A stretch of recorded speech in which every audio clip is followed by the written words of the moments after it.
If you guys are looking for a cheap and reliable way to buy your FIFA 23 Ultimate Team coins, then please look no further than FIFAcoin.com. Time is running out, guys. Use the players that you want to. Get yourself over there. And don't forget to use my code Martin for an extra 5% off.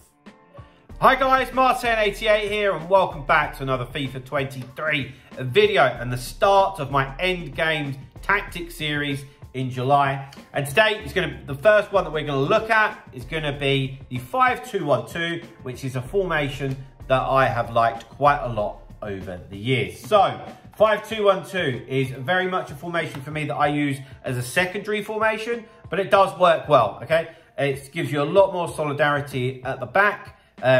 You still have good width with the wing backs, plus you still have two strikers, a cam. There's a lot of pros to using this formation. So let's have a look at the tactics that I employ with it and go through it. So defensive style is balanced. You're going to hear me say this in nearly every tactics video, but I don't want the AI trying to put pressure on for us. And the reason for that is because it'll just be random at times and they'll do it when we really don't want to do it, okay?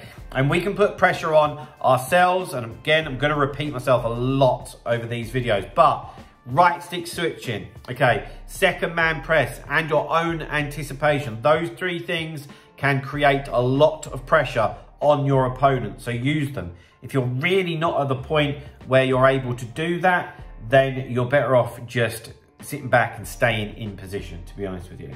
Right, defensive width, 45. We need to be a little bit more narrow because this is a 5 at the back, okay? So we don't want those two wing backs right out on the touchline. We need to bring them in so it's nice and tight and nice and solid.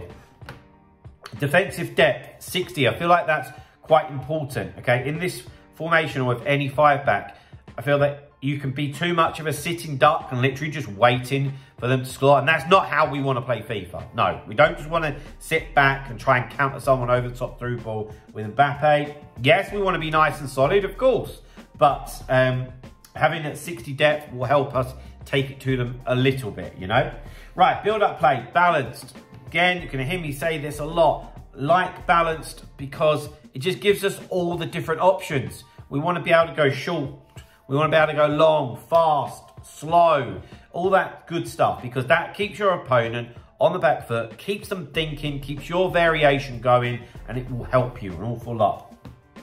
Chance creation, always going to be direct passing, nearly no matter what tactic it is, because that's the best one, and it makes your players make runs for you, which is what you need. You need players moving around for you, keep your opponent guessing. Offensive width, I've got as 40, because really all I'm talking about here is with the wing backs, okay? We want them to get involved in the game, and the strength of this is the numbers in the middle, okay? You've got the 2 centre mids, the cam, 2 strikers. That's where the numbers are. I don't want the 2 fullbacks going forward and being too isolated. Players in the box, 6. Corners and free kicks, both on 2. Literally just do what you want with them. As I always say, the higher that you put them, the more chance you've got of getting countered. Right, guys, before we get into the player instructions, I did just want to remind you, of course, I am still offering coaching sessions, online coaching sessions.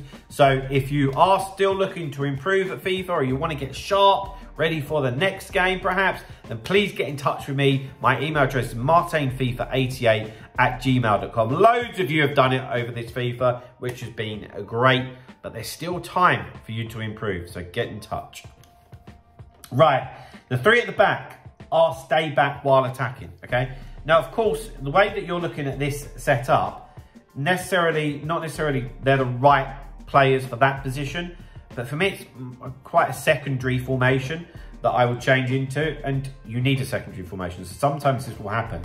So you can see here, I've got Ashley Cole, who's a left back, but he could do left centre back. That's not a problem. If you've got a Theo Hernandez and Alphonso Davies, it's absolutely cool. Play them left centre back, and actually that would really help.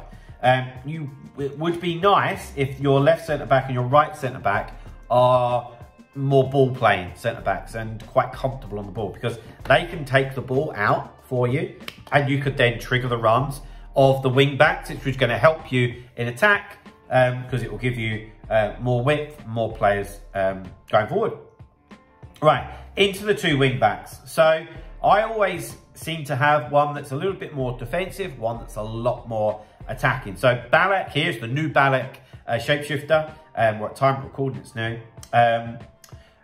He is a right back and a very good one. Balanced attack. Leave him on balanced attack so he can do everything. He's got the legs to get up there. He's got the legs to get back. Good defending. Decent going forward. Good physically as well. That's the type of wing back that we're looking for. On the left, we've got Gift Links, who was a gift from EA. I actually really like him. Defensively, not great, but you've just got to be aware of that. There's enough people defending, you know, to help a player like that. Like some people use Mbappe as like a wing back, just purely because of the pace.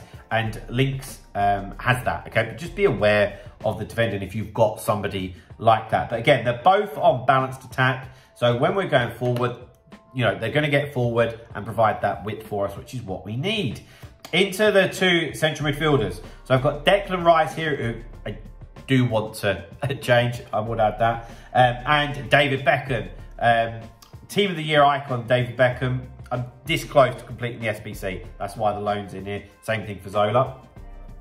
They're both on cover centre and they're both on balanced attack, okay? So within this formation, we just want them to be nice and solid in the middle of the pitch. We don't want them going off here and everywhere and leaving a huge, great big hole in the middle of the pitch, because that will make life so easy for our opponent. So it's really quite simple. Stay in the middle, go forward, and defend for us. Right, in at cam, we've got the new Gianfranco Zola card, and it is stay forward and get into the box for crosses. One of the most crucial positions for me in the 5-2-1-2, because when we're defending, you've got 7 of them really that will be defending 8 if you include the goalie. When you win it, you know that he is going to be there fairly up the pitch waiting for possession, okay? It's a great outlet. Because quite often, if you try and just go to the strikers, there'll be a CDM waiting or the defender can nip in. When it's a cam, stay forward, I think it's a really good way to help you retain possession. And Zola's got everything you need. That low centre of gravity, good ball control, where he can take it in tight areas, lay it out to the left, lay it out to the right, whatever it might be. Okay, really good player and important position on the pitch. Then up top, I've got Kane and Muller. You'll inevitably have good strikers at this stage of the game. So chuck one on getting behind, one just on balanced, and that will just help with the variation. Or if you are a little bit bogged down, stuck, one of the strikers is making a run, just lob it over the top and it will get you out of trouble, rather than just trying to play the ball out inside of your own penalty box and getting caught. Right, guys, there we go. There's my 5-2-1-2 endgame tactics. If you've liked the video, drop a like, subscribe if you haven't already, and stay tuned for more tactics over the coming months. See you later, guys. Bye-bye.